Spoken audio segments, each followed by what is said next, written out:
It was a challenge to try and capture something as iconic as Alcatraz. You know about this. This is arguably the most famous prison in the world, and now you're in it. Just the space, the physicality of it, because it's quite claustrophobic.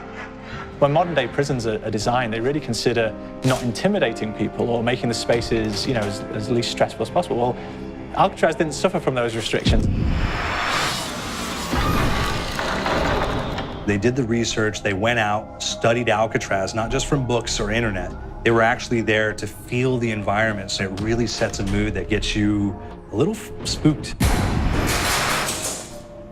Well, we kind of started with the base layout of Alcatraz. The entire island we ended up roughing out in kind of a white box form, and then figuring out what play spaces we wanted to use out of that, what would be the most interesting areas to play in, and the connections between spaces, and spaces that the public doesn't necessarily get to go into. We really did a lot of pushing to really enhance that psychological horror aspect that we're really looking for. And this is a really good opportunity to really tell something special. Like I got stuck right through the gates of hell! This time around, I feel like it's been identified that there are these side missions that you're going to go out and try to accomplish. Al and the rest of the groups put together this escape plan, but the point is to get the parts and assemble this plane so they can get off the island. We did something new for the first time. We have actually contextual music that goes off. So that's a first for zombies.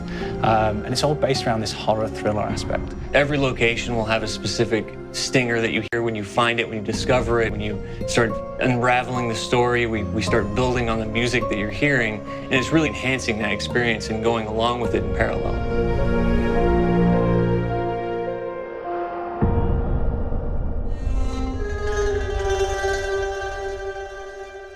Because we wanted to embrace this kind of horror thriller element, we wanted character actors, guys who could really embody someone and then convey emotion. So that's why we went for guys like Ray Liotta, getting in that kind of guy, we wanted a frantic nature. So he plays a character called Billy Handsome, who's this kind of psychopath who would be employed by the mob to kill people in interesting ways. Chaz Palminteri, he plays a guy called Sal DeLuca, an old mob boss.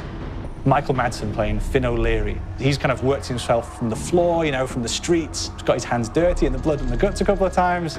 And then we had Joe Pantoliano, and he plays Arthur Arlington, who's nicknamed the Weasel. Those guys, they bring a quality and a subtlety and timing that you can't really identify or try to recreate. Bring it on! Dirtbags! You start off in the afterlife mode, and that's just going to be what's going on. You're going to try to solve the mystery from the second you start. Afterlife, to me, brings a new element, like a new puzzle element. It forces me to think a little bit more or look for the clues or kind of think of zombies on a slightly deeper level. You see clues throughout the map that tell you, ooh, perhaps if I'm in the afterlife, I can interact with this object, or there's some puzzle going on here that I need to be in the afterlife. Back east, I whacked a dirty dentist with one of these. Took forever. Alcatraz has a Civil War kind of fort background before it turned into a penitentiary. And so we had this kind of backstory, the idea that the warden would have collected Civil War weaponry.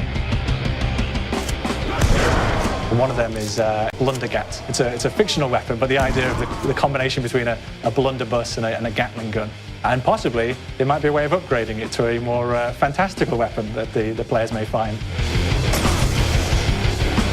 all gotta go sometime? You just went now.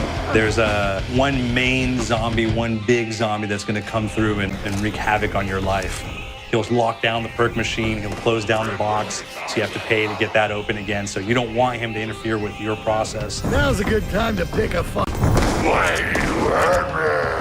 It's a fun challenge. It keeps things moving forward. In terms of perks, we have a new perk called Electric Cherry. When you reload, it gives a shock around you, which scales over time. I was asking for it, greaseball. There is so much to experience in this map. Every time I play it, there's a new tactic to take, a new experience, a new objective to go for. But there's also this layer of things that we aren't exactly exposing to the players right off the bat, and will need to be discovered. Don't let me go. Is it the calling we hear? we've got the undead in there, we've got these historical elements, and these fantastic actors all seem to be with peace with each other in this kind of same world. So it's magical, and our team is incredibly excited by it.